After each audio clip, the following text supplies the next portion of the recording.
স্বাগত জানাচ্ছি জাতীয় দৈনিক নয়াদিগন্ত থেকে। আমি সাফির ইসলাম। আপনারা জানেন যে গত 12 ফেব্রুয়ারি ত্রয়োদশ জাতীয় সংসদ নির্বাচন অনুষ্ঠিত হয়েছে। এই ত্রয়োদশ জাতীয় সংসদ নির্বাচনে নওগাঁ 4 আসন থেকে বিপুল ভোটে বিজয় লাভ করেছেন বাংলাদেশ জাতীয়তাবাদী দল বিএনপি থেকে মনোনীত ডাক্তার ইকরামুল বারী টিপু। তাকে দেখার জন্য আপনার সাথে একটু কথা বলবো। আসলে কেমন লাগছে, একটু অনুভূতি ব্যক্ত করবে? খুবই ভালো লাগছে অনুভূতি। আমাদের আনন্দ, খুবই আনন্দিত আমরা, যেটা আমার মুখে ফুটে আশ করে দীর্ঘ 17 বছর পর আমরা একটা মানে সুষ্ঠু নিরপেক্ষ ভাবে একটা এমপি পেয়েছি। এতে আমরা খুবই আনন্দিত। মান্দার মাটি ও মানুষের গণনেতা ডাক্তার ইকরামুল বারী টিপু, উনি আশা করি আগামীতে মান্দার দিকেন অনেক ভালোভাবে দেখবেন এই আশাই করি আমি। আর আমার কালকে মিছিল করার জন্য গলা ভেঙে গেছে, এজন্য বেশি কিছু বলতে পারতেছি না। দর্শক, গতকাল কিন্তু বেসামরিক ভাবে ফলাফল ঘোষণার পর থেকে কিন্তু এখানে যারা উৎসুক নেতাকর্মীরা রয়েছে, অর্থাৎ যারা বিএনপি ভক্ত, যারা বিএনপি কে সেই প্রতীক বরাদ্দ দেওয়ার পর থেকে মাঠে ঘাটে ছিল, তারা কিন্তু মিছিল মিটিং করেছে এবং ফলাফল ঘোষণার পর থেকে কিন্তু বিজয় মিছিলে যেমনটা এক ভাই বলছিল যে মিছিলে অংশগ্রহণ করার কারণে কিন্তু তার গলার সুর ডেবে গেছে। একটু আপনার সাথে কথা বলতে চাই যে আসলে অনুভূতি একটু বলবেন। খুব ভালো লাগতেছে একবারে।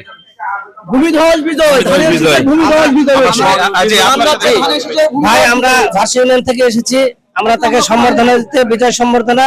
আমরা খুব কষ্ট করেছি, মানুষ যেমন দুঃখে কাঁদে, আমরা এখন সুখে কাঁদছি। আমাদের এখন কান্না হচ্ছে সুখে।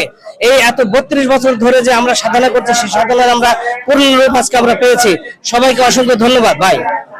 ধন্যবাদ আপনাকে। আমরা যদি একটু এখানে সংযুক্ত করতে চাই ত্রয়োদশ জাতীয় সংসদ নির্বাচনের যিনি নওগাঁ 4 আসন থেকে আসলে ধানের শীষ নিয়ে বিপুল পরিমাণে ভোট পেয়ে জনগণের ভালোবাসায় সিক্ত হয়ে তিনি এমপি বিজয় হয়েছেন। তো আসলে আপনাকে স্বাগত জানাচ্ছি। আপনার অনুভূতি সংক্ষেপে একটু ব্যক্ত করবেন, যদিও আজকে অনেক ভিড়। অনুভূতি তো নিশ্চয়ই আনন্দের অনুভূতি, এটা বলার অপেক্ষা রাখে না। কারণ আমি দীর্ঘ 32 বছর এই মান্দার সর্বস্তরের গণমানুষের সঙ্গে মিলেমিশে আছি, তাদের জন্য কাজ করে যাচ্ছি। তারই ফলশ্রুতিতে আজকে মান্দার সর্বস্তরের গণমানুষের সমর্থন আমি পেয়েছি। এই সমর্থন পাওয়ার বিষয়ে আমার বাংলাদেশ জাতীয়তাবাদী দল বিএনপির সর্বস্তরের নেতা কর্মী সমর্থক শুভানুধ্যায়ী যারা আছেন, তারা তো তাদের পক্ষ থেকে রাজনৈতিক কারণে কাজ করেছেন, আমাকে সমর্থন জানিয়েছেন।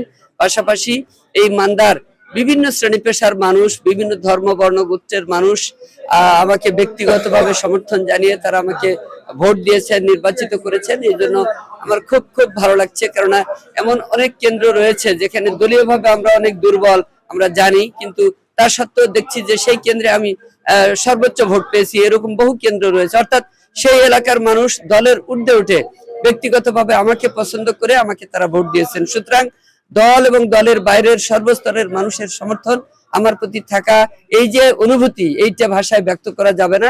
এটা সত্যিই খুব আনন্দের অনুভূতি। পাশাপাশি আরেকটু ছোট্ট বিষয় জানতে চাইবো, ত্রয়োদশ জাতীয় সংসদ নির্বাচনে এবার কিন্তু মহিলা ভোটারদের উপস্থিতি একেবারেই চোখে পড়ার মতো ছিল। তো এই বিষয়ে আপনার অনুভূতিটা আসলে কেমন?